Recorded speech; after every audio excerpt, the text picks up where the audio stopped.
Good evening, and welcome to another episode of The Fire Caves, a Star Trek Deep Space Nine podcast. I'm one of your hosts, Perry. And I'm your host, David. Tonight we're talking about Season 6, Episode 5, Favor of the Bold. Before we continue, you can find us on Facebook, Spotify, Apple Podcasts, and YouTube as The Fire Caves, a Star Trek Deep Space Nine podcast.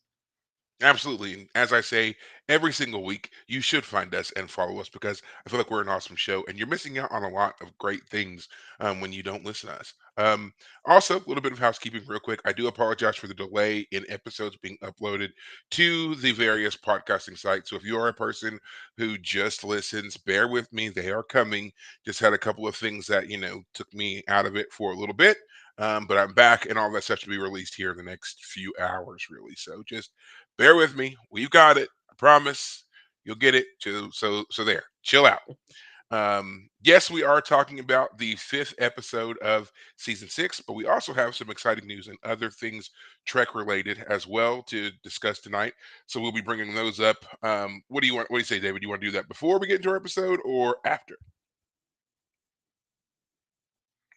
It's up to you, man. If it's something that we need to know now, let's hear it. I'm kind of excited about it. We'll go with current events. So right now they have released a trailer for one of the new episodes coming out for Star Trek: Strange New World. So if you've been following along with that show, you can go to Paramount Plus right now and take a look at that. It's an extended clip. It's like I think it's like a minute and a half long. Pretty interesting one to say the least for the episode. That I'm not sure where it falls in their lineup, but it's unique take on genetic modification, which seems to be a recurring theme for Strange New Worlds lately. They've done a lot of episodes regarding that particular subject, and now we're seeing it once again. So if you have any interest at all, go over to Paramount Plus, check that out, and I'd love to hear your thoughts on it, and especially kind of what it alludes to, even in that little minute and a half that they give us of a teaser. Also, they dropped a trailer finally for the Star Trek Section 31 movie. It's slated to come out next year, so I'm surprised they're giving us a trailer now, since it's not even on the books to be released like a full year from now. But it's got a lot of exciting stuff in it, a lot of crazy scenes.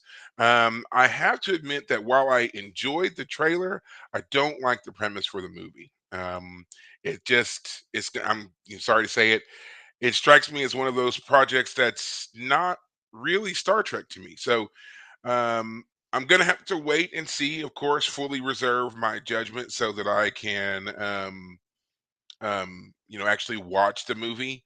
But it's darker than I think that I would like for a Star Trek film, for the premise of Star Trek, for the franchise as a whole.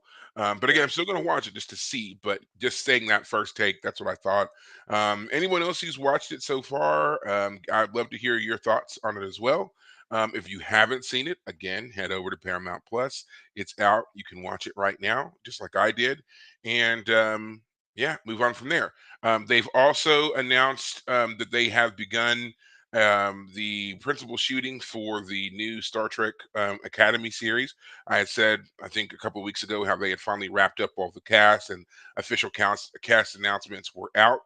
Now they are moving into the shooting and development phase of that. So they haven't released anything on that we can watch yet. They've just made that kind of production announcement that the show is now full steam ahead. So if you want more information about that, again, Paramount Plus, go there. That is like your home for all things Trek.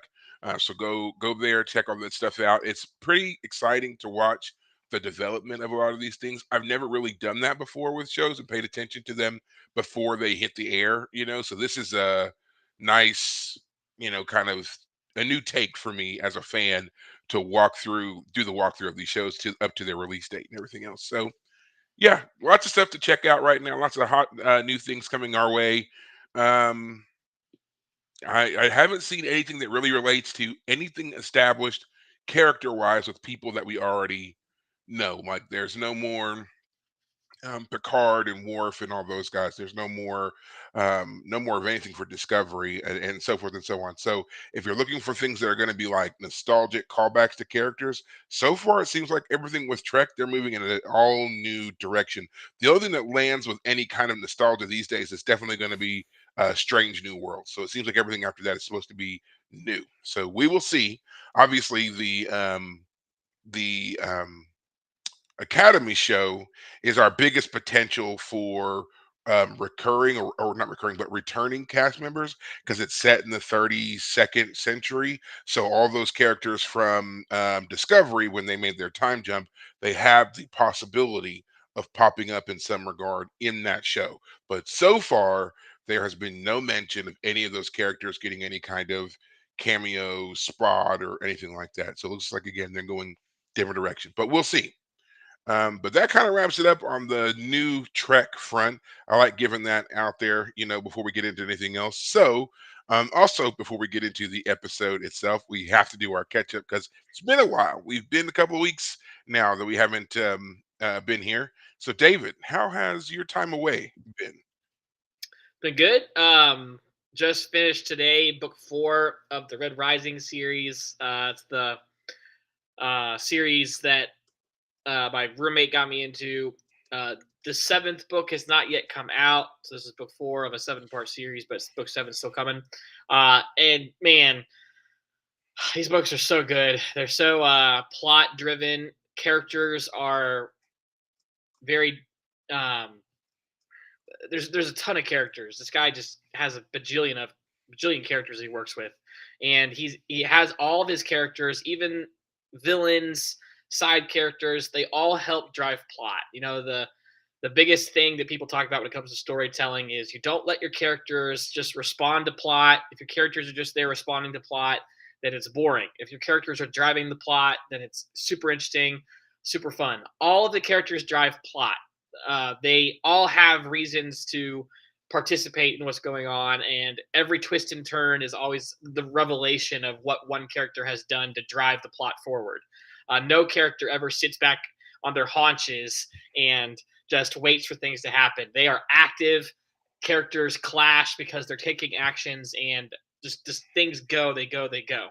Um, book 4 is like the dark night of the soul of the series. You think that things are at the height in book 3, like things are great, and then book 4 is like, no, we got real problems we got to deal with. Things are not as hunky dory as we might have thought. Uh, the it's good. I definitely recommend anyone who needs a good sci-fi story series to read. Especially if The Expanse is something you've already read or just want to try something different. Again, the way I describe it, it feels book 1 definitely has a Hunger Games style feel to it because it has a people being sent off to go kill each other in a kind of ritualistic combat, weird gameish sort of situation. But that quickly changes in the other books. Like they've moved from that into like a real world clashing planets, spaceships fighting type stuff going on. And every book has violence. People get arms chopped off and bleeding everywhere. And it's not excessive or gory. It's just a world that's brutal. It's a brutal world, but not in a overly fantastical, overly indulgent kind of style. It's just well written. I really enjoy these books. Really recommend anyone to read them if they get a chance. And Um, what was the title of the books again? so the first one's called Red Rising, and that's the name of the series is Red Rising. Book 4 is called Iron Gold. Um, yeah, it's And who's the fantastic author? books. Pierce Brown. Pierce Brown.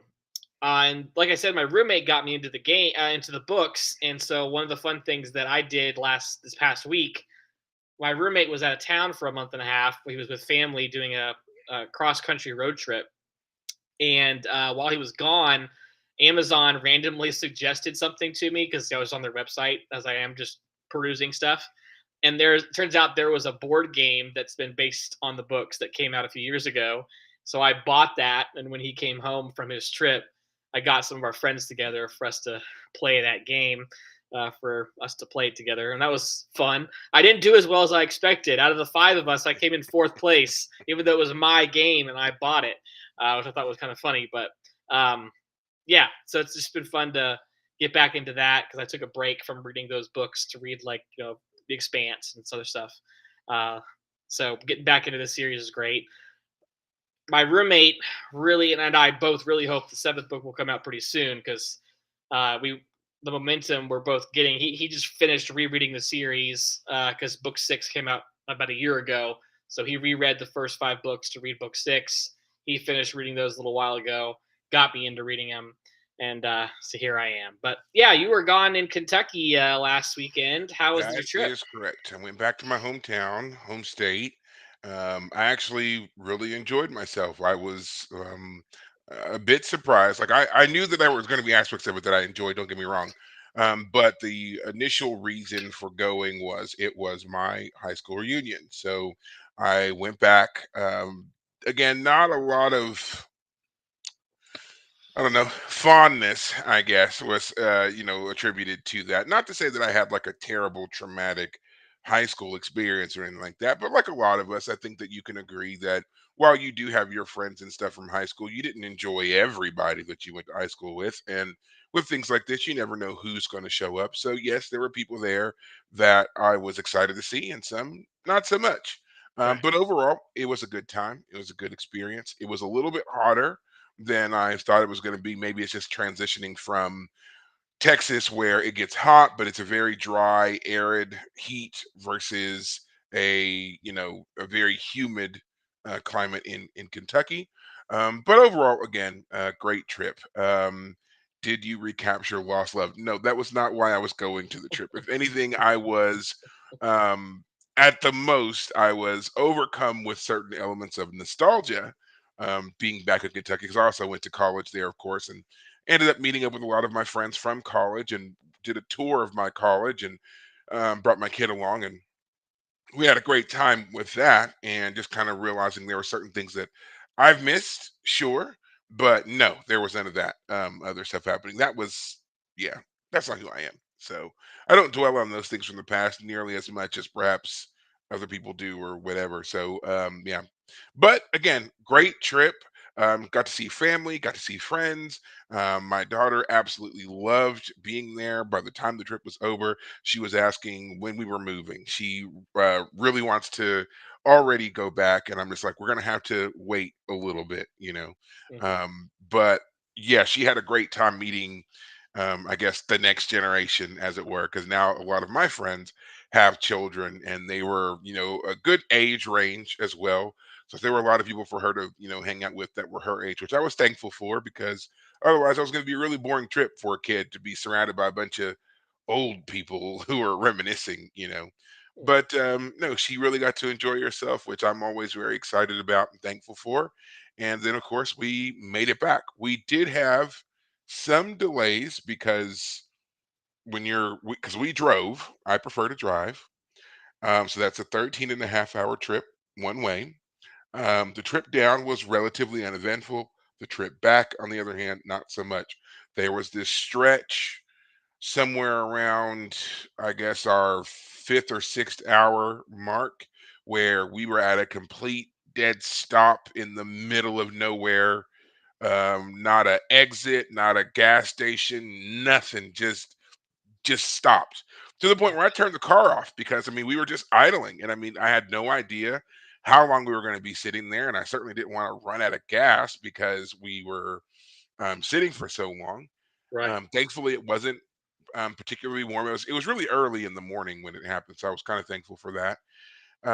Turned out two semis had hit the same vehicle. I don't even know how that's possible. Like there were we're on a stretch of highway. Everybody's going the same direction. How do you both end up crashing into the same car and Unless just completely? like a semi hit something and that caused it to hit the second semi. I mean, I guess and it took them. It probably took them about an hour and a half to clear everything. And then on our So you way, guys like waited an hour and a half, just just dead sitting, still. dead stop. Wow. Again, to the point where I was able to get out of the car and I was standing with a bunch of other people who were out of the car, and we're just looking. And I mean, and again, there was nothing. It was just like farmland. That's it. There was nothing anywhere. So, a little nerve wracking, but then we got, of course, obviously, we got moving again, came into Texas, and once we hit the Texas border, we ran into storms. The rain got so bad at one point that we did have to stop because you just couldn't see. And driving and everything else, had to wait probably another maybe 45 minutes to an hour. So now Wow. our 13 and a half hour trip was now 15. Oh my And god. yeah, so and when you're so close to the end and it's not ending, there's like nothing worse, you know. Yeah. I swear that last like the last like 3 hours felt like it was 13 all over again because Yeah. we were stuck. We couldn't do anything, Ugh. you know. And then we finally made it to Dallas, which as you're coming south through Dallas, there was a lot of construction, which slowed down everything once again. And it was the weirdest way they were doing construction with these like high walls, and it was very narrow and it curved a lot. And so it was again, I don't like that. So Right. obviously we made it through, but again, it was like, let's not do this Again. anytime soon, you know. But again, I prefer driving. I don't know why it is I prefer driving. You're in I've control. always That's been that why. one. Maybe that's what it is, the illusion of control. I know what they say about it being safer to fly than to drive, but you know what? That statistic has always rang a little bit false to me because if like you can have a crash in a car and survive. You may be, you know, paralyzed or maimed or, you know, a lot of other things, but again, you can the potential to survive a crash in a car to me is greater than surviving a crash in a plane. Typically with those, it's all or none, pass or fail, right? I haven't heard of very many plane crashes where the people survived. Um, Well, I mean, if you're now talking about like the plane went off the runway and that counts as a crash, then people usually survive. But I know Well, what yeah, you mean. I don't It count that. I'm definitely. talking full on in the air. They were up Oh for at least yeah. 45 Okay. minutes Oh and yeah, then yeah, the yeah. plane came down. I'm not Plane seeing plane accidents, crashes are definitely more of a binary yes. survival It's ratio a again, it's a than a either gray or in zone. those right. So now granted, you know, so obviously with there being way more cars on the ground, the statistics are going to be skewed again, but maybe that's what it is, the illusion of control. I like that. And I feel like I'm a very safe driver. Um Right. yeah, we had no particular incidents. Though there were other people on the road who clearly did. So there. But again, I enjoyed it all. I enjoyed the driving. I got to start book 7 of The Expanse because I decided to use the time and tune into the audiobook. So I got Nice. several chapters down audiobook style. I am going to go back with the actual book and just kind of do a quick scan, you know, because it'll make me feel better doing it Hmm. that way. But I at least got that done. So we're rolling right along with the Mm. Expanse series. Oh man, I'm Yeah, so ready. I am yeah, so ready. yeah. And for those of you who aren't big readers, I'm going to go ahead and advocate for the audiobooks. I I like the guy that's narrating this series. I think he's got a great voice. I don't agree with how he says certain names, but that's just me. But yeah, I'm enjoying that so far. So go check that out as well if you're following along. And that's it for me on my trip. So. But we're not here to talk about all those things. We are here to talk about Deep Space Nine. Finally, here we are, nearly 20 minutes into our show, and we now have to talk about the 5th episode of this 6 story arc. Do you want to give the recap, or do you want me to do it? I can do it. Let's go. All right. So yeah, this is Favor the Bold. So we might remember that Cisco had been promoted in the last episode to being like the adjutant admiral on oh, what's the station called there, Perry? Starbase 375. He's the adjutant to 375. Admiral Ross. Admiral Right. Ross. Okay. So we start with a quick little scene where the Defiant under what am I saying? Dax. Dax. My Should God, I I almost give the said recap, Kira. or do you want me to do it? I almost said Kira. Man, he- Dax. Oh my God, Dax and the Defiant. I mean, I think they were damaged, but they allowed themselves to be bait for Worf and Worf's ship under Martok to kill a pair of Dominion ships, and that kind of starts our episode real quick. But it turns out that they're okay. It was planned, And so yeah, the war is going kind of badly for the Federation. They keep retreating, and so the Federation morale is down. Dax confronts Cisco and is like, "We gotta do something. This is not working. We gotta figure out a way to make things better." And Cisco says, "I have a plan. I'm presenting that plan tomorrow morning." He wants to retake Deep Space Nine, and he wants the Klingons to help. He wants Martok to go to Gowron with Worf. So Martok and Worf present a united front to get Gowron to give ships to this uh, attempt to retake Deep Space Nine. The idea is that Deep Space Nine is the most important real estate in the Alpha Quadrant because it's right there next to the wormhole, and so the Dominion will be prevented from sending any more reinforcements if we can retake the wormhole.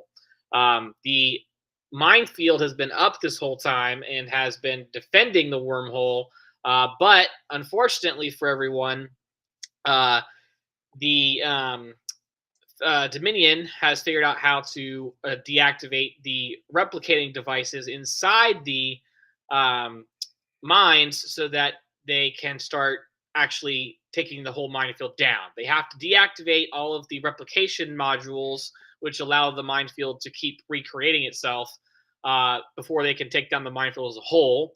It turns out they have the anti-graviton beam that can do that for them. So Gul Dukat's minion, what is it, Damar, Jamar. is the one who figured that out. But he's still in this weird place where he's not quite promoted, and Gul Dukat orders him around. In particular, Gul Dukat wants Damar to help him with his daughter Ziyal, because it turns out that Nog has been in prison since last episode when he was caught trying to deactivate the graviton beam.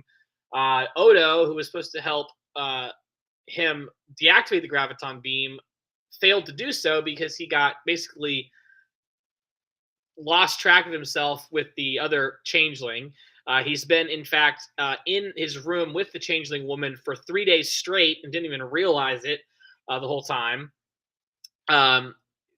Nog hasn't been captured. He tells Quark, "I need you to do my job of deactivating the anti-graviton beam."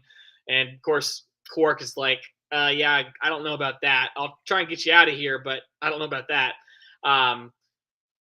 So Kira goes to Odo and says to Odo, "You need to get the changelings to let him go." And Odo doesn't really know what to do. She goes to Ziyal and says, "Ziyal, I need to talk to your dad." And so Ziyal goes to her dad, and she's like, "You need to prove to me that you're changed from being the Cardassian overlord you were before, and that you truly are something different. You need to let Rom go." And of course, Gul Dukat's like, "That's not going to happen.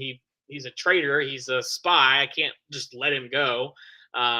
So she's like, "Well, then you're dead to me." So Gul Dukat sends Damar to try and convince her to, like, I guess, still be on his side. It's just kind of strange, Yeah. frankly. Basically, he But wants her to talk to him. He's like, "Don't be mad at me. I'm your dad, so forth and right, so on. I've got a and so job to do." and so Damar goes to Ziyal and tries to talk to her, but of course he's as convincing as a brick wall. And so Kira beats him up when he tries to drag her away. And so obviously things aren't going well with the Cardassians. Now Weyoun is happy. He has the changeling woman on the station. They figure out that the Federation is getting together a giant fleet to come attack the station, and so they get their own fleet to come defend the station. And at the end of the episode, Cisco is back on the Defiant, leading this attack on the station. They are missing the Klingons and part of their fleet because they couldn't get together in time because they know that they only have 3 days or so left to before the minefield is down. Because turns out that Jake is able to get a message off the station through Morn, of all people. And so they move to attack the station. The Dominion sends a larger fleet, a 2-to-1 ship advantage against the Federation ships. to defend the station, and that's how the episode ends. Cliffhanger. Yeah, I think that's pretty much it. I know there's more details we can get to, but that's pretty much the overview. Yeah. Yeah. So Jake finally, makes you is useful here. He's been, completely useless and, ultimately sidelined here. Uh-huh. Um, but yeah, he finally comes through with a great idea. I got nothing else to say about Jake. I mean, he's been wholly absent. Now, especially considering he's the emissary's son. He is Cisco's son, regardless of whether or not Hmm. you believe in his emissary status or not, he's still Captain Cisco's son. And Captain Cisco, we all know, is very important and influential to everything that's going on. They even know where he is when they notice the fleet movements and everybody's been pulled back to 375. They're like, isn't that where Cisco is? So they clearly have been keeping tabs on Yep. Cisco. So the fact that Jake is just, wholly forgotten until Yeah. now And is when they is realize that bothersome. someone got information off the station, they don't go, "Who might it be? Jake Right. Cisco?" They're They just didn't like, even "Ah, who yeah, they cares?" were like, yeah, and that right there just bothers me. It's just like, well, it doesn't matter. We're gonna get the minefield down and we'll get reinforcements and it won't matter. Of course it matters. Yep. Anybody who I mean, I have no military experience. I will say that. Obviously there's nothing else I can say. Never been in the military. But I just find it hard to believe that you find out that you've got a leak of information and you don't care. You can do two things at once. You can simultaneously keep your plan going to whatever while also tracking down who your would be informant is, but there's Right. like nah, which is a classic failing of the Cardassians and their arrogance and overconfidence. We don't care about these little things because we're so right and strong and whatever that it doesn't matter.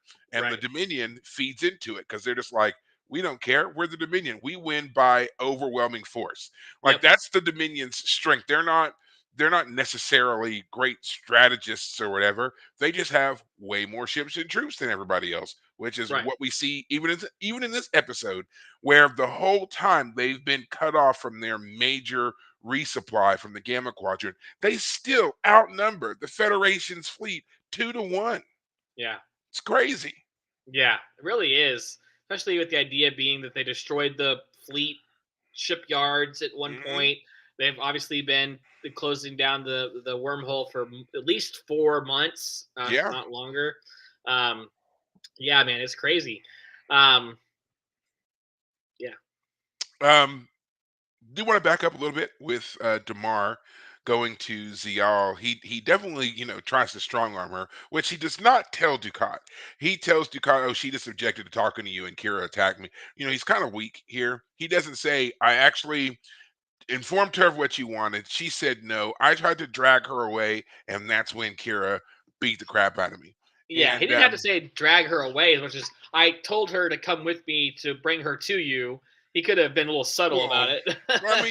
but still, that's why Kira attacked him is because he Yeah. grabbed Zial, and it was in Yeah. that moment that she was like, "Oh, okay, well, this is how this is going to go down," and then she beats him up. And I don't know what fighting school they have them go through in Star Trek, but I've never seen anything like the moves that Kira does here when she and but the thing about it is, if you watch enough Trek, all those things that she did countless others have done. I'm pretty sure that that kind of weird rotating punch and elbow thing that she did, Well, they we do saw the Worf. this heel of the Well, I was gonna palm. say, yeah, I was gonna say, I'm pretty sure we saw Worf do some of that Worf's done that. at, at a I've couple of seen points, Counselor Troy do it at least hmm once.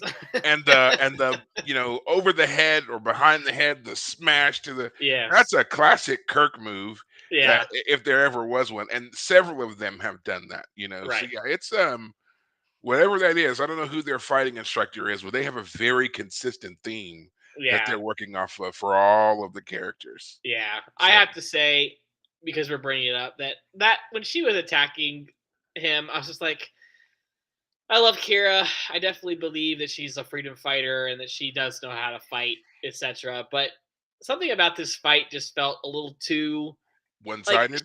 yeah, like she doesn't take any hits. Like, let me put it this way: there was no back and forth with this fight. She just kicks his ass. And Well, I think that was supposed to be the point, was that she surprised him because well, he bucked up to her, but he never moved into a defensive posture at all, and she had already struck him in the face several times. So like right, he was disoriented, and then before he could really regain himself, she landed several more hits right. and knocked I'm him just, down. I mean, like, part of me wants to, like, let him get off a hit or two. Like, let this be like, let me put it this way: if Kira can just beat up anyone she wants, eh. But if she like no man, like this Dural, like he knows how to fight, or he can take a hit. You know, he's got a little bit of Rocky in him, and so if you're going to attack him, you're going to take a few hits yourself. So you better be ready. You know, it's just like it. I mean, I know Kira's our girl. We don't want our girl to get a bloody lip. It's going to be unpleasant. But when poor Dural shows up to Gold Dukat and his You mean Demar? Damar. I don't know if I said Dural. Damar, when he was all purple, I mean, he looked. It was great makeup. It looked funny, but part of me was like, "There's no way she hit him so hard that he got a purple jaw." Well, she hits him in the face several times, and let's not forget, she hits him enough and hard enough that she does render him unconscious. So I'm not exactly sure how hard that is, but I'm assuming it's pretty hard. I mean, I've been punched before. I've never been knocked out, but I've been punched before. I would imagine it would take a lot of force to be able to do that, or at least several blows to do it, which she does land here. So I mean, I'm still with you. I my thing with these fights is they always tend to be a bit one-sided. Like even with Worf, how many times have we seen him where the person attacking him gets several blows on him, and it's like, okay, on the one hand, you want me to believe that Worf is this incredibly skilled fighter, and Yeah, then you have someone like Garrick who's able to like take him out, or at least get a few more blows in him than perhaps he should have if Worf is as skilled and always prepared as you're wanting me to believe. right. So yeah, they do it all the time, and that's another again Star Trek trope, is the one who should obviously be winning not winning.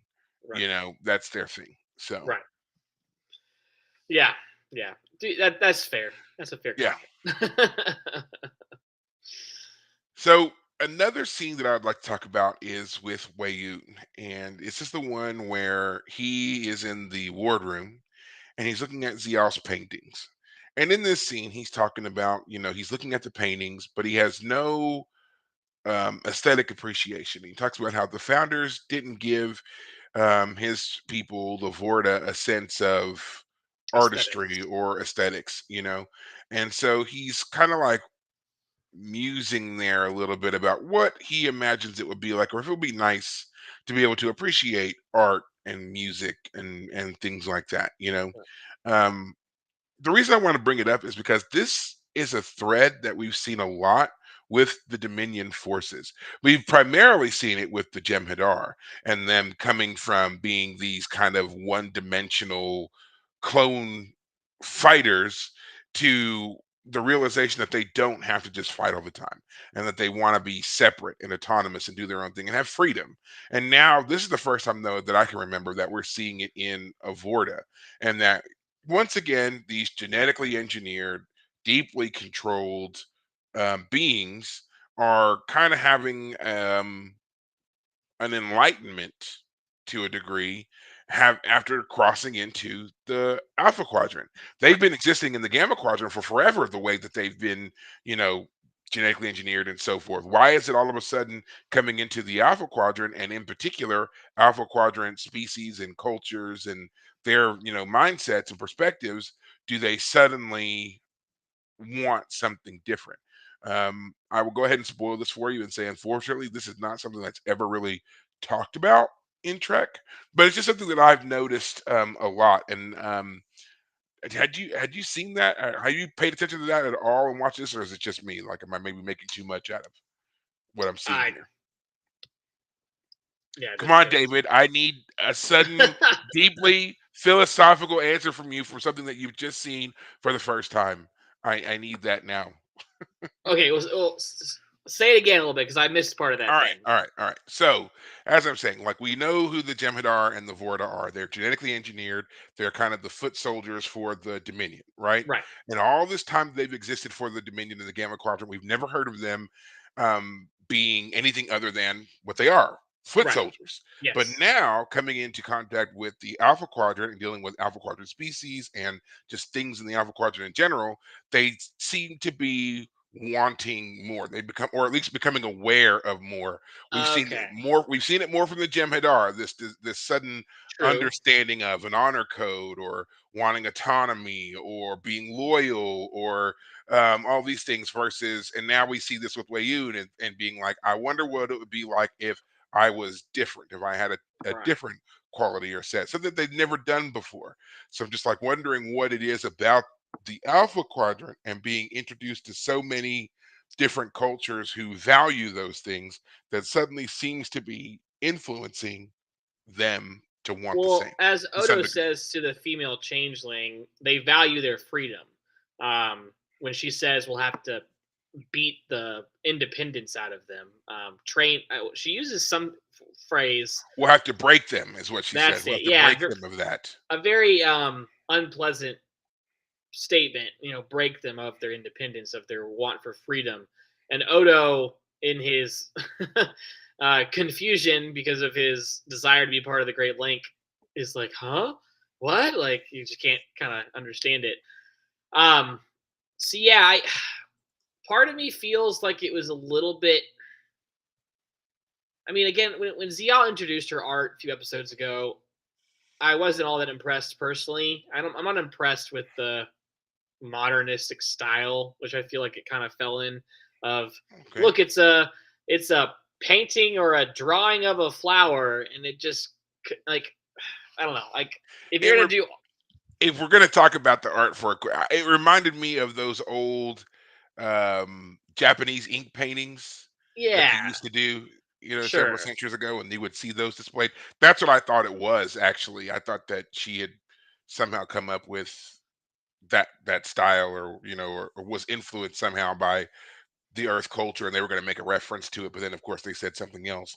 I mm. didn't think anything of it. But that was my first thought. The moment I saw those for the first time was, Yeah, I understand what you mean. I mean, like the thing is, like when Wayun says that, oh, she just won an award on Cardassia for this. I'm like, yeah, she did. It was all patronage of her dad. yeah, She didn't yeah. win that on her own virtue. Um, so I don't believe it's good art. Like Hayes been like, is this truly good art? Part of me wanted to be like, no, it's not. That's the point of that whole scene is it's not good art. Don't give yourself such a hard time. Turns out money laundering in art is a thing that's been going on for thousands of years. Um, so I and then because later on they tie that into that he can't see the explosions going on off the Hmm. station as they take the minefield down, and Gul Dukat is like angry about it. He's like, "You're gonna see it once the field is truly destroyed. The fireworks will be so you can't miss them." It's like, whoa, Gul Dukat. I mean, maybe you should like file away the fact that he doesn't have good eyesight as like a way to like turn against him in the future. Because and later in the episode again, he says bad eyesight, good hearing. Hmm. When When Damar is relating what happened with with Kira. Kira and so forth. Yeah. So, yeah, I mean, I feel like this episode was really filler, which definitely is. It's a lead up to next episode. Yeah. It's a to be continued episode, setting up all the dominoes for the Well, that's what finale that's of what the it is. six This part. it's not so much. I wouldn't say this fits in the filler category. This is definitely one of those. We have to set up all of our pieces. We need to know Fair where enough. everybody is to get to the big end. Because if we Right. didn't have that, if they had just rushed it, we would have been asking those questions here. We would have been Yes. critiquing it. How did they get to this? Why are these people here? Where's Martok? Where's Worf? But now we know where those characters are. We know what to expect going into this last part. And quite frankly, we would also be saying this is an episode that clearly should have been a two-parter. So we can't Yeah. have it both ways. We can't Oh no have no no. I'm yeah. not saying that. I'm not. When I say it's filler, I just mean that like for example, they have 40 minutes to fill an episode. So there are times when that is a limit. They can only fit so much. But this episode feels like they need to fill in the 40 minutes, get all the dominoes in place, but that allows them in this case, more they have to draw it out a little bit. I'm glad you brought this up though, because I get to tell you a little backstory Okay, about this. great. So, as we know, this was part of a six episode story arc, but originally it was not intended to be six episodes.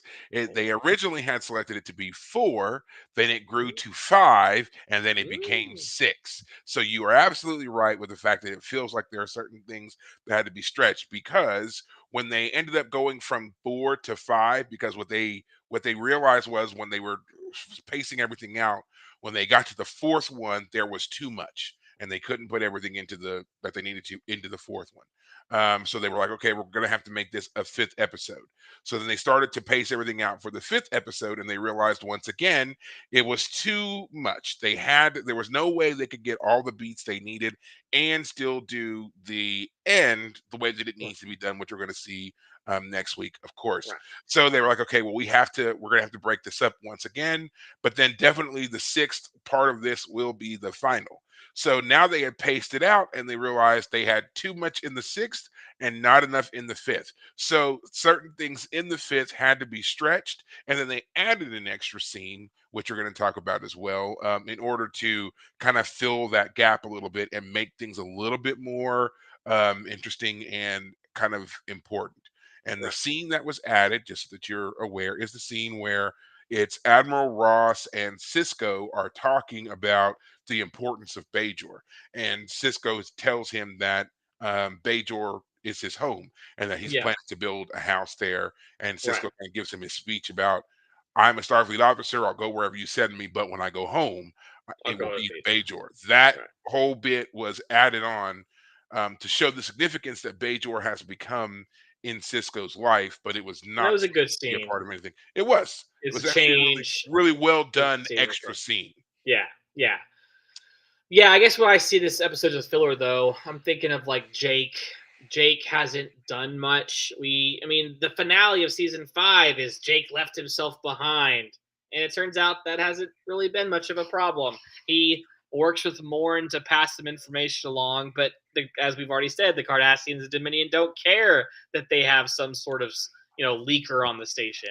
That is He something that honestly should have been handled or like sprinkled in throughout right. all of these six episodes. It should have Yes. been that somehow the Federation was getting information and letting us do a little bit of a back and forth. Like, who is it? The obvious person is Jake, but Right. if they would have made it to where we weren't sure who was doing it until it comes back to Jake in this Right. episode, that would Yeah. have been a better way to tie Jake into everything that was going on, give him a little bit more to do, and make us not be like, oh, and Jake was there, Right. and Jake came. Yeah. That's I mean, kind of the story. he literally butts into a conversation that Kira and Quark are having, and that's it. It's like, oh, hi, Jake. Yeah, Good to I mean, see you. it could almost be played as two ways, which is like, oh, Jake is here. We completely forgot about him, and Right. he's been the one doing this all along. And so it's like, yeah, we forgot about him too because you never mentioned him again. And Right. maybe that's one way to do it. But I feel like that does a disservice to Jake and to kind of playing up his overall relationship with his father, Right. which we know that Jake doesn't want to be in Starfleet. He's made that perfectly clear, but he is still a Cisco. He is still driven by his conscience. He's still a very honor bound individual. To think that Right. he would not have found a way to get his father, of all people, messages, I feel like it's a bit of a disservice to the character. So they should have put that in there somewhere that Jake, being the inquisitive journalist, whatever that he is, found a clandestine way to get some kind of message to his father and has Right. been relaying things without either side knowing, without Kira and Odo knowing, and without the Dominion knowing, and he's just That would been have been kind a of fun relaying plot things. twist. Turns out Right. Jake has been actually talking with his dad pretty consistently on some All level. along. And Yeah. he figured it out all on his own. He didn't need Kira or Odo or Quark to run interference for him. He didn't, need to do any of that. He took the risk on his own. He did this on his own, established this on his own. I think that would have been a great little story for us to see for him Yeah. develop, because we get to see other people develop. We get to see Nog gets promoted. He's now an Yes. ensign. A He's great now a little freshly moment for minted him. ensign. Yes. When that happened, I was like, Nog has had more character growth than, unfortunately, Jake. I mean, Jake had character growth the first couple seasons as Nog's friend, you Hmm. know, showing his dad that he was mature. But since then, it's Nog who's actually taken on the mantle of change and growth, and he's now part of the crew with like O'Brien. Like him and O'Brien are joking together. I've been promoted to ensign. Oh, they're that desperate, are they? Yeah. that was a joke between them. Um, and I'm not saying that Jake couldn't have those moments. I think he definitely could, but it feels like It, Jake has unfortunately been sidelined a little bit. So this actually makes me a little bit worried about um, the upcoming Star Trek Academy show, because Star Trek doesn't handle kids well. They never have. We know that from Wesley. We see that with Jake. Nog is the first real kind of success story that we have, and even with Nog, I mean, he was missing for several, parts, major chunks of seasons while he was right, going through his development and whatever else. So having a show so consistently about these young men and women who are going to grow up to become these officers, I don't know. Like, hopefully, since it is the focal point of a show, they do it better. But Star Trek has not done well with kids. and I think you actually hit on it right there, because when the episodes or when the shows try to make these kids into not Starfleet, trajectory students, Hmm. then they become weird. Where does Yeah, Jake fit in? Where does Wesley fit in? Like, it made sense when Wesley was trying to become a part of the Federation, but they did this thing where, like, oh no, he's more special than that. And yeah. that, I think, that undercut his character because it made him, yeah, as Vincent said, shut up, Wesley. Like, who are It you, made him Wesley? right. Relax, Wesley. You're just a kid, Wesley. If he had just been a regular kid and Picard was his father like figure in his life, and we got to see him grow up in that, and it was just what he was. It didn't have to be something more than that. I mean, Mr. Super Special Traveler, extra dimensional being. well, and to be fair Yeah. to them, they made that mistake on like episode 1. Like, they dealt themselves that bad hand early on in TNG, Well, and they and had to so run with. and even then they could have been excused because all the Traveler says is that Wesley's gifted. Wesley is special. He Right, says, "I've seen such people in your human history similar to Wesley, like Mozart, for example." He compares him on that scale. Doesn't mean that Mozart was some extra dimensional being who created revolutionary music or whatever. He was just incredibly gifted musician. They right, could have left it at that. Like, Wesley is to math what Mozart was to music. They could have sure, done that and would have been perfectly fine. But right, they took it the extra and made it something else. And even right, that gets kind of poor treatment because when he finally realizes that he's the next generation traveler or whatever, he just walks off and we never yeah. see Wesley again. Like, he never pops up for anything ever again. Yeah. There's It even a doesn't even turn cutscene. into a Q when he's Right, capricious and is right. returning around. Yeah. There's even a cutscene in the Star Trek movie where Will and Deanna finally get married, and Wesley was supposed to be at the wedding, and they cut it out.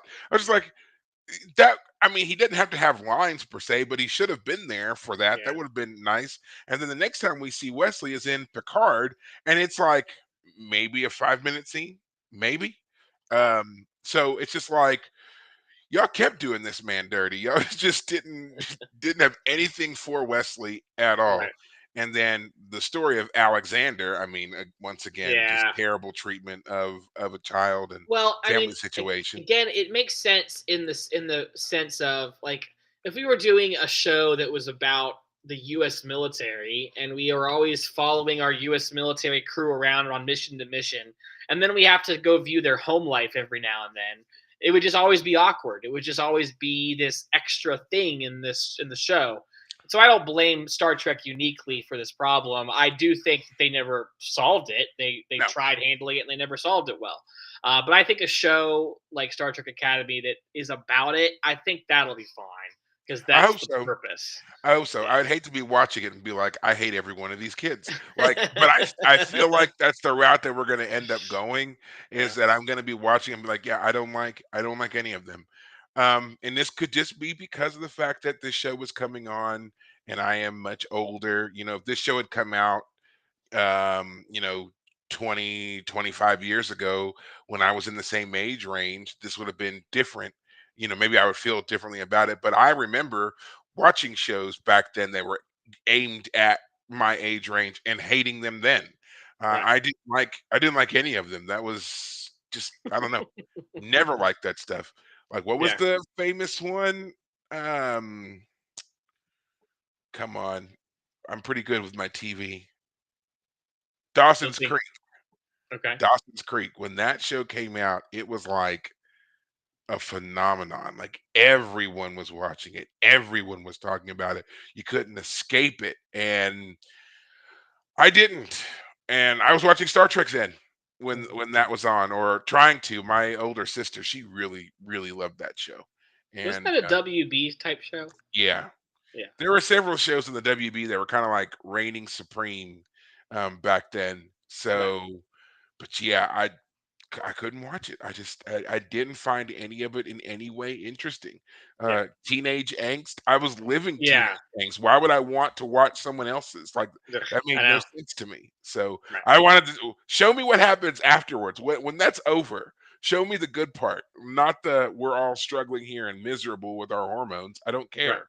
So I'm really, I'm hoping the show isn't a lot of that. Like, I don't need to watch. We got a reference here for 90210. I don't need to watch 90210 in space, like, at all. I don't care. Not interested whatsoever. Please don't make the show that. I don't want to see it. Perry, I want you to remember this moment because a year from now, you're going to be like, oh my God, best show ever. I hope that's what I'm saying. I do. I hope that's what I'm saying. I really do. I really hope I really hope I'm back here being like, this show is great. Yeah. They're handling some topics that were shocking, but they do it well. Right. It's well written. It's well acted. I hope We that's what I'm finally get saying. the prime directive written out in Yes, stone, we get it all. explained in full. I hope that's what I'm saying. Or I hope what I feel is going to happen is we're going to come back here a year from now. And I'm going to be like this. Why? Why? Why? Why? Why? That's what it'll be me saying. Why? Like with that Halo show, which I never finished, which thankfully got canceled finally. I never watched past episode, I think, 3 Yeah. of that show. Yeah. So It was yeah, bombed hard from what I remember hard, hearing. You were hard. telling it to me directly, and I was hearing on the internet that it was not doing well. It So was not. And then they tried to revamp it, and they were like, "Oh, if you loved season 1, wait till you see season 2." Well, you had nowhere to go but up, and it was still terrible. And yeah, from the I certainly did not watch season 2. From the few people that I did know who were like me, fans of the series, the games, the books, and whatever else, who did watch at least part of season 2. I say part because none of them finished season 2. They said it was just they kind of like doubled down on the awfulness. So I don't know what any of season 2 is about. I just heard it was awful. right. One person I knew who did make it all the way through season 1 only made it through the first 2 episodes of season 2, never to return again. So take that for what you will. I'm not surprised at all it got canceled. But again, all Yeah, that to say, I hope I'm not saying that about the new Trek Academy show when it comes out. gotcha, gotcha. Back to Deep Space Nine. Yeah, We finally see a return of Captain Cisco to the command chair of the Defiant, yeah, his other home away from home. yeah. And, Dax.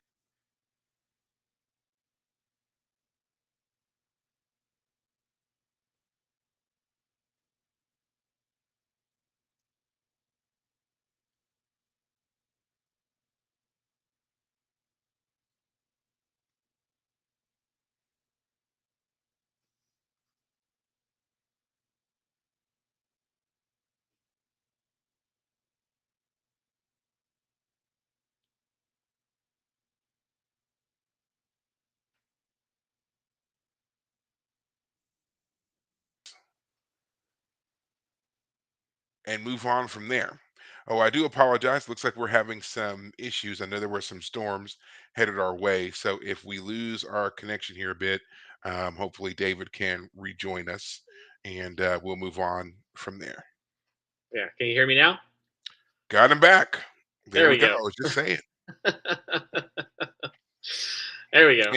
Yeah, and we're live, so we can't stop. Yeah. Not yet.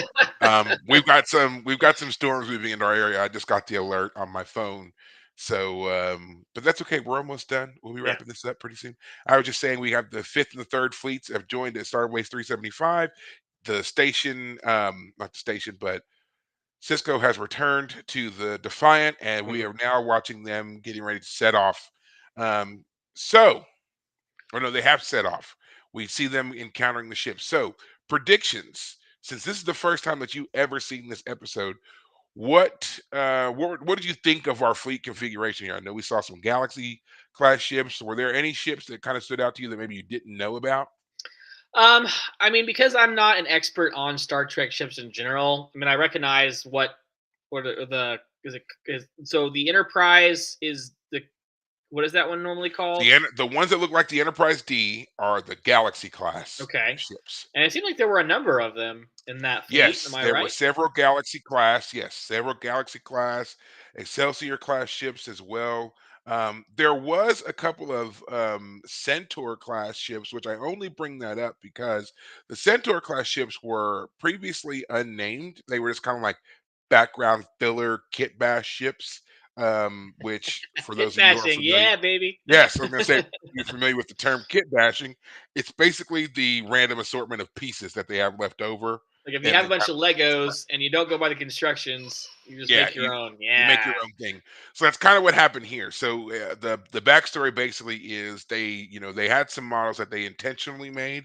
Then they had some others that were holdover pieces from the next generation when they had done some episodes and made some models. Like for example, when they did the battle at Wolf 359, the number of ships that were supposedly lost and destroyed and so forth, which is also featured in our pilot of Deep Space Nine.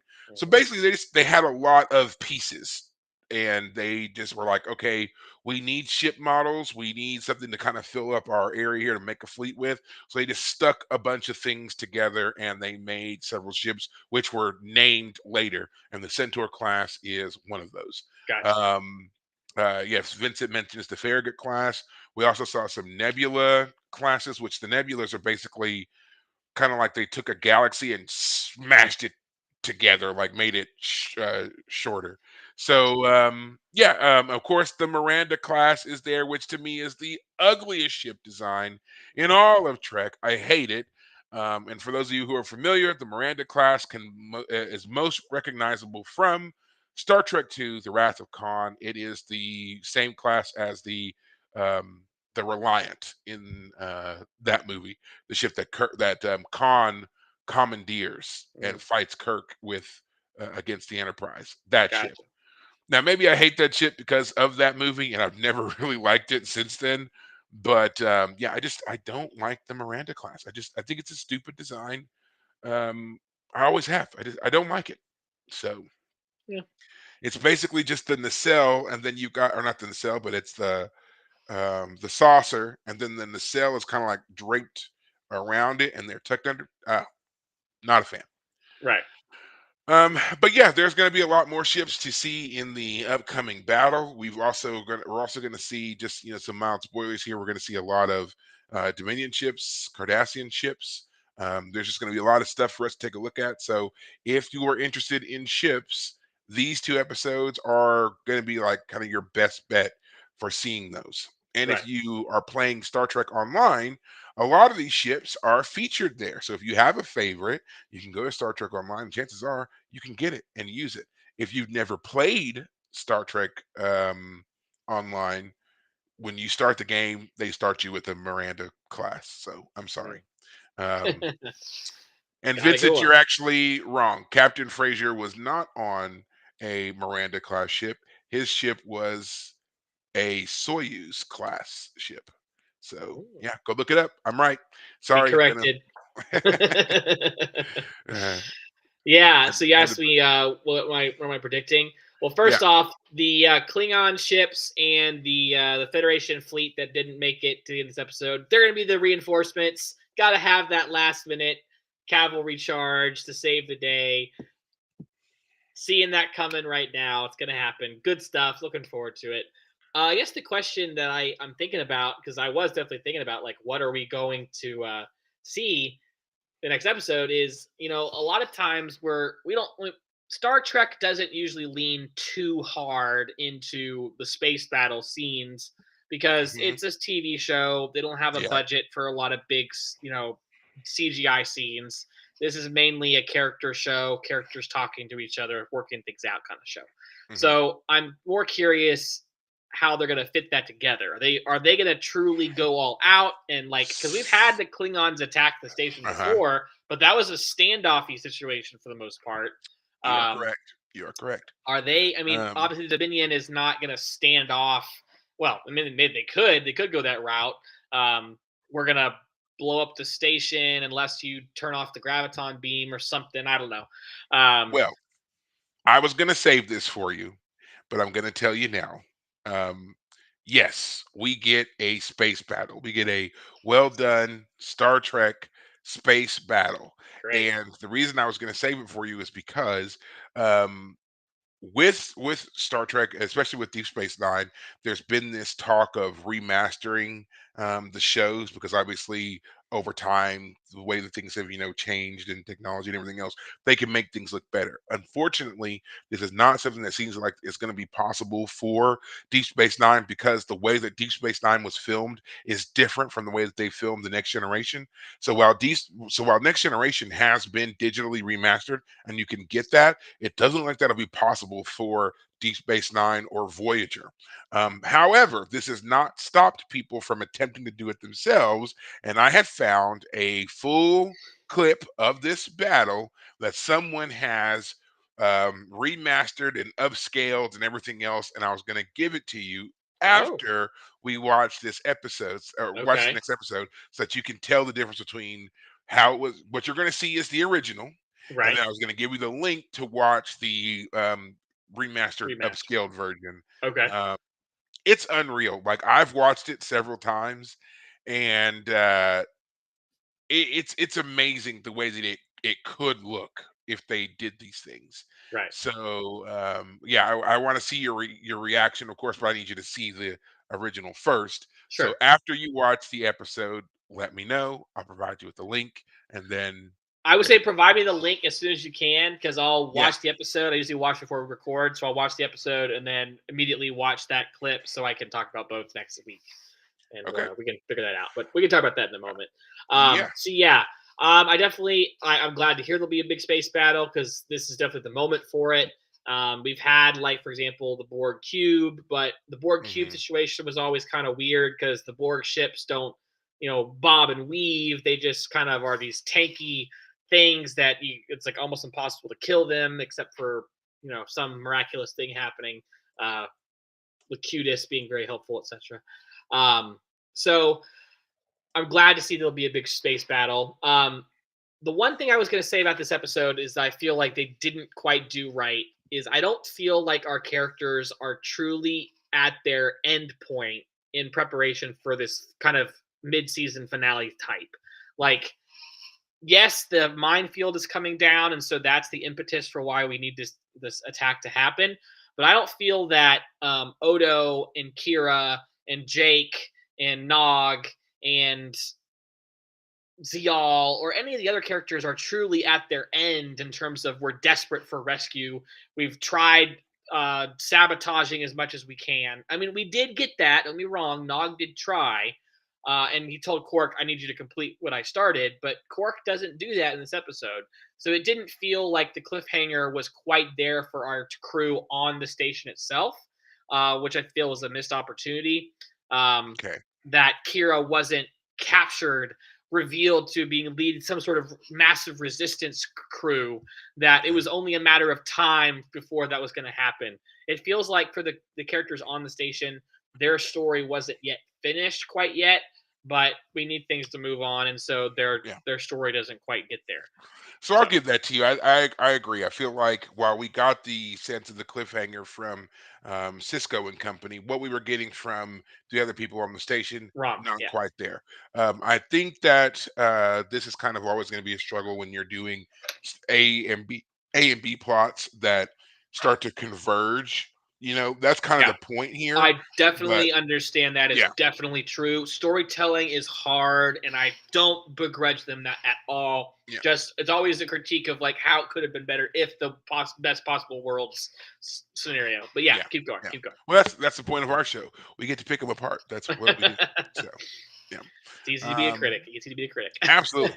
And last but not least, before we end, and I noticed we did our show in reverse. We started talking about the ending and then have worked our way back through the scenes. And so it's only fitting to me that we end talking about the very first scene of the episode, which I watched it and I was like, I love Cisco so much, So we see um Well, can I Dax and pause you there? everybody. Hold on. Yeah. Because there is one scene that is probably right before the one you're thinking of, which has been on my mind, and part of me wanted to blank it from my mind, but we have to bring it up.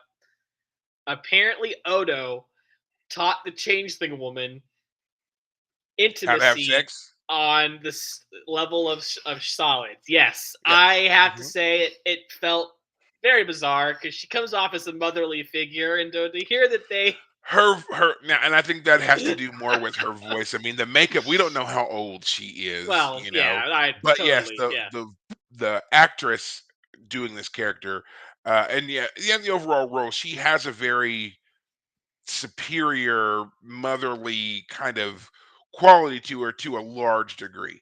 right, I wouldn't say that that is the defining characteristic of her, but she is definitely has a kind of matronly way about her. So the fact that we now see Odo and her in this, new light, yeah, I get how that can be um alarming. But yeah, well, it was yeah, funny too because her whole commentary on the situation is, "Oh, this is just but a shadow of what the Great Link is. No wonder the solids are so pained and desperate." yeah.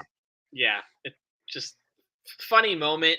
They basically went there, if you will, for this episode. And anyway, okay, back to Cisco and your point about Yeah, the okay. opening of the So we see in the opening, um, Dax is in command of the Defiant. They score their little victory with the help of Worf and the Rataran, and then they're ordered to retreat back to 375. And Dax storms into Cisco's office, and she's all, she's just so bothered and upset they've had to retreat again, And here's Cisco sitting behind his desk. He's just reading, and he's just like, yeah. And she's just going off, and he's like, yeah, I know it sucks. Yeah, okay. And then you want us to have a plan? Okay, I've already done that. Oh, well, when are we gonna do that? Well, I have a meeting. So, like, his whole attitude was, "Why are you yelling at me, Dax? I already know this. Like, yeah, get off my back." Like that's kind of how he was. And I just liked his nonchalant nature yeah, here because it's like he's such a great and effective leader that even with the separation of his new role as adjutant here, he is still very much aware of what his people need and what right, they're looking for, and right, he's already a step ahead. He's like, not only do I agree with you, but I've already come up with a plan, and I've set a meeting to convince other people to carry out my plan. You just need to shut up and give me a little bit more time. And right. I really love that whole takeaway there because Dax was just like so many times we see her in that kind of role of kind of like having to goad Cisco into action a little bit. Like Mhm. especially in the earlier season, he always was kind of like the stand back observer at first, especially in season one. And she was always kind of having to push him to get going. Right. Now she is basically a step behind. He's already moving forward. She's a couple of steps behind. So I just really enjoyed that scene in general because he's like, I completely agree with you. What are we gonna do about it? I've already come up with a plan. Oh, Yeah. well, when are we gonna have a meeting? Meeting's already set. Yeah. Shut up, Dax. Yeah. I've got this. So I just really love that particular scene between the two of them, and when he announces that it's to take back Deep Space Nine, and then of course the meeting itself, and the that fearful admiral. Well, what about Earth? You've left Earth so poorly defended. And he's like, Earth doesn't matter, man. Have you been paying attention at all? Yeah. Like they want the Defiant, they want the wormhole. Yeah. What's wrong with you? I actually do think though that was a good point. I mean, truly, the Queen. Well, I know I should put it this way. there are games that I have played, strategic video games that the strategy element is it's a strategy game, and they're war games. And the one game I'm thinking of is called Advance Wars, and it's very simple. You have tanks and infantry and artillery and planes and ships, but most of the battles are designed so that if you capture the headquarters of the enemy's team, then you win the round. No matter what else is going on, you win. And so part of me definitely agreed with that admiral when he was all like, if you leave Earth undefended, then we're screwed. Because I do think that the ultimate counter coup de grace would have been capture Earth. I think he's right that Cisco's right to say that no, their ultimate goal truly is to get the wormhole because that's where they get the reinforcements. Yeah, The Ketchuso White being the best argument for it. They have to get the Ketchuso White. yeah. That is, they have to get the wormhole. They have to protect it. So I don't think Cisco's wrong. I just don't think that the argument that Earth is unimportant is as easily Well, dismissed as it almost came off as. yeah, Um, but I think Cisco is still right that yeah, they yeah. have to defend the wormhole at all costs. I think this was a great moment to highlight um, how much Cisco really understood the enemy versus the other admirals in the room who, were a bit out of step with this particular region, you Right, know. They are used to looking at things from that position of fighting enemies that they know, Klingons, Romulans, so forth, because they're all based here. and your home world is the most important thing. And Yes, yes, and because your home world is here, you're all on the same side. right, What clearly separated the Dominion from everybody else was the fact that their home was in a whole other section of our galaxy. The right, only way that we knew of, or that they knew of, to get to us, besides the long way, was through the wormhole. right, So Cisco is right here with controlling the wormhole is our linchpin. This is what must happen if we ever have any hope of winning this thing. right, We must control it. right, So I mean, we already know they have more than enough forces to outnumber the Federation already in the Alpha Quadrant. right. Keeping that number um, stagnant is crucial. And yeah, Cisco recognizing that, and he understood that this is why they would need to get the wormhole before Yes, anything else. right, Um, so yeah, I just like the way that scene played out because I think you're right. I think that the admiral voicing the concerns that he does was necessary because there are probably other people watching the episode who thought the same thing. Oh well, if I was the Dominion, I just wait for them to pull all their forces and then I'll sneak behind them and I'll take Earth and then what are you going to do? But it's important for people to hear Cisco, say what he said because it makes you realize why the wormhole is not important. And then, like you pointed out as well, we have to remember the other things that have happened up to this point. Cisco and company destroyed um, the Dominion shipyards in the Alpha Quadrant. They also right, destroyed the Ketracel White production facility in the Alpha Quadrant. right, So it's just like these are two major factors that are going to make the wormhole all the more important. And we can't forget that when we're looking at this upcoming final spectacular battle. right. Um, Now, before we close out, David, you were asked a question. Yeah. Do you have any predictions on how the battle to retake DS9 will go? So I hadn't allowed myself to think that far because it's more fun sometimes to let things just come to you as they play out. But now the question has been asked, thinking about it, I would say I don't know what to predict as much as if this happens, then it means this. So the thing I'm thinking of is if Cisco and the crew end up on the station and have some sort of confrontation with Wayun and Gul Dukat, some sort of we've captured the station and that's it. Is it you can now like we'll allow the Dominion to make a uh, honorable retreat? Is it a honorable retreat back to Cardassia, back through the wormhole? Is this Dominion war going to last the whole season? If it does, like if the Changeling woman and Dukat and Wayun have to leave in a hurry and they escape the station just in time, then we'll know that the battle is still the battle might be won, but the war is not over. Um, if any of our crew gets hurt or captured in the process, then we'll know that it's pretty serious. So it's more a question of like at the end of next episode, the stakes of the final confrontation and how they play out will definitely influence the rest of the season and the show. Will it again be some big conflict where a lot of people die and this is truly the end of this conflict because the battle is so overwhelmingly won? Is it only a battle won amongst the rest of the overall war? Is there a retreat by our enemies? Do we only barely capture it? Do we damage the station badly? How much do we go back to status quo of previous seasons of, oh, we're just stewards on a station around a planet that's trying to join the Federation? So yeah, the possibilities are always endless, as they say. Again, I don't want to get ahead of myself too much because it's fun to see the breadcrumbs when they're placed and see where they're Hmm. heading, and then be surprised by the end game. So I definitely look forward to it. But yeah, knowing that this ending will result in that type of futuristic, like the plot will be moving in this direction, will tell us a lot. So if the Okay. changeling dies, if the changeling woman dies, that'll be huge. If Wayun dies, that'll be huge. If Gul Dukat finally bites the bucket, that'll be huge. I doubt it. I think Gul Dukat is not going to be Uh, gotten rid of so easily. all I'm Um, gonna say is there's a lot of death. Just, just gonna throw that out there. Turns out There's a this lot of is death. it. This is it right here. Just, Um, so yeah, just we'll saying.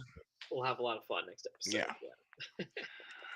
Well, all right, guys. I think that's going to do it for us for this episode. Of course, you can find us and follow us anywhere you happen to do your social medias, except for Twitter, X Twitter, whatever you want to call that thing. If you have any questions, comments, concerns, things like that you want us to talk about on our next episode, please feel free to drop us a line. Facebook is probably the easiest way to make sure that we get those. When it comes to listening to the episodes, of course, you can do that anywhere you listen to podcasts. I happen to do it on Spotify. So until next week, guys, take care of yourselves. Thanks, guys.